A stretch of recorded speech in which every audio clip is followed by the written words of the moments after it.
Pacôme Rupin, bonsoir. Bonsoir. Député de La République En Marche de Paris. Puis Daniel Obono, bonsoir. Daniel Obono, député de la France Insoumise, également de Paris. Ouf, vous dites ouf, finalement c'est Malte qui va gérer le problème, pas la France, pas Marseille? C'est d'abord une bonne nouvelle pour les migrants, parce que c'est 3 jours de bateau en moins, dans une situation qui est très compliquée pour eux. Donc c'est très bien que ça soit Malte, puisque c'est aujourd'hui les côtes européennes les plus proches. C'est aussi une bonne nouvelle pour l'Europe. Et ce cas d'aujourd'hui, c'est pas un cas nouveau. C'est un cas qu'on a eu pendant tout l'été. Et pendant tout l'été, il y a des solutions européennes à chaque fois qui ont été mises en place, sous l'impulsion d'ailleurs, principalement de la France, pour contrer la position italienne aujourd'hui défendue par... Oui, mais c'est pas la France qui accueille l'Aquarius, c'est toujours pour un des pays, raisons géographiques. Et pour des raisons géographiques qui s'expliquent très simplement. C'est 4 jours pour aller à Marseille, c'est 1 jour pour aller à Malte. Donc quand l'Aquarius dit qu'il y a urgence, bah, s'il y a urgence, il faut aller sur les côtes les plus proches. Et la France ensuite prend sa part d'accueil d'un certain nombre de demandeurs d'asile, comme tous les pays. Et c'est ça la bonne solution. Ça veut dire que c'est comme ça que l'Europe doit travailler. La France pourrait accueillir quelques-uns de ces 58 migrants. Mais bien sûr, mais la France a déjà aujourd'hui 100 000 demandeurs d'asile qui sont en examen de situation. Sur le territoire français. C'est aujourd'hui le plus grand nombre de demandeurs d'asile dans tous les pays européens. C'est la France qui en a le plus aujourd'hui. Aujourd'hui. Si, c'est vrai aujourd'hui. Et donc, évidemment qu'on prendra notre part, mais on l'a pris sur plein d'autres bateaux et sur plein d'autres... Daniel Obono, vous n'êtes pas d'accord, pourquoi ? Non, mais là où on peut être d'accord, c'est se féliciter que les personnes qui ont été sauvées par SOS Méditerranée et l'Aquarius puissent avoir trouvé refuge à Malte. Et c'est tout à l'honneur du gouvernement maltais d'avoir accepté de les accueillir. Mais la demande, y compris de l'Aquarius, elle est plus loin que ça. C'est y compris, ils ont demandé à la France de pouvoir leur permettre d'avoir un pavillon, puisque le pavillon qui leur permet de secourir les migrants et les migrantes leur a été retiré par le Panama, et du coup ils n'ont plus les moyens maintenant d'aller secourir les migrants et les migrantes. Oui, donc on peut se féliciter que là les personnes qui ont été sauvées, effectivement.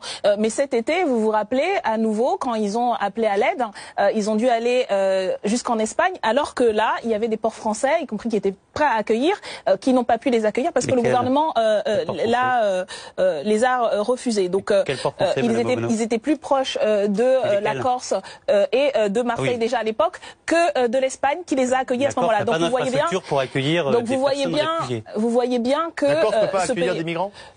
Ils n'ont pas aujourd'hui d'infrastructure pour le faire. Accueillir un bateau, ils savent accueillir un bateau. Mais voilà, c'est pas le sujet, Madame Obono, vous savez très bien que derrière... Je finis là-dessus. Donc il y avait la possibilité. Et effectivement, on se retrouve dans une situation où chacun se renvoie la balle. La France se défausse, porter... mais bien entendu, puisqu'elle a refusé de le faire. Et l'Europe ne trouve pas de solution, justement, jusqu'à présent, alors qu'il s'agit d'un problème à la fois non seulement d'honneur, de dignité, mais aussi de droit de porter secours à des personnes qui risquent leur vie, qui sont en risque de mourir. Le droit international est respecté là, puisque Malte était plus proche. Bien sûr. Donc le droit maritime impose aux pays les plus proches. Oui, et encore une fois, l'épisode de cet été a montré aussi que un certain nombre de pays ne respectaient pas ce droit international de porter secours. Et donc là, ce qui est mis en péril, c'est la capacité de porter secours. Parce que rappelons quand même la situation.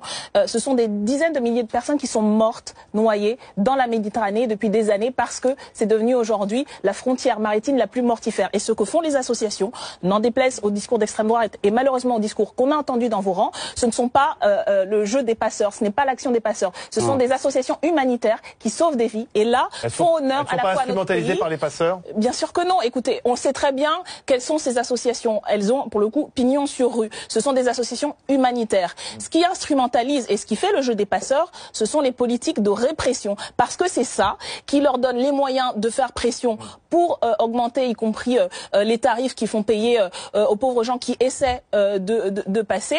Et c'est ça, c'est toute cette répression qui fait le jeu des passeurs. Vous êtes d'accord qu'il faut accueillir des migrants là, et donc les 58 vont débarquer à Malte, il faut que la France en prenne sa part. Aujourd'hui, la France va Monsieur Macron va intervenir à l'ONU, et nous sommes signataires des conventions, notamment la Convention de Genève sur le droit des réfugiés, parce que avant tout, ces personnes cherchent refuge. Ensuite, on peut déterminer quelle est leur situation actuelle, mais au départ, ce ne sont pas des clandestins, ce sont des personnes qui cherchent refuge. Et nous sommes pour que nous respections le droit international, le droit des personnes humaines à être secourues. Si je peux répondre à Daniel Obono à un moment. Alors justement, répondez. Je terminais. Oui. Alors, je voulais faire. Paco Nurupin, bon là, on a réglé le problème de ces 58 migrants, mais la semaine prochaine, il y aura peut-être de nouveau un problème à régler. Et là, je rejoins Madame Obono, c'est pas un problème nouveau. Simplement, il faut quand même remarquer qu'il y a 20 fois moins de migrants qui prennent les bateaux qu'il y a 2 ans. Pourquoi? Parce qu'il y a une diplomatie très active de la part de la France, de la part aussi des pays européens, pour régler le problème à la source. Parce qu'on ne peut pas avoir autant aujourd'hui de personnes qui prennent le danger de traverser la mer. Donc tout ce qu'on fait, c'est d'essayer de régler le problème, mais de manière peut-être un peu plus complexe que, comme vous le présentez, Madame Obono. Nous, on respecte à la lettre le droit d'asile, le droit maritime, le droit international, et c'est même nous qui sommes aujourd'hui depuis.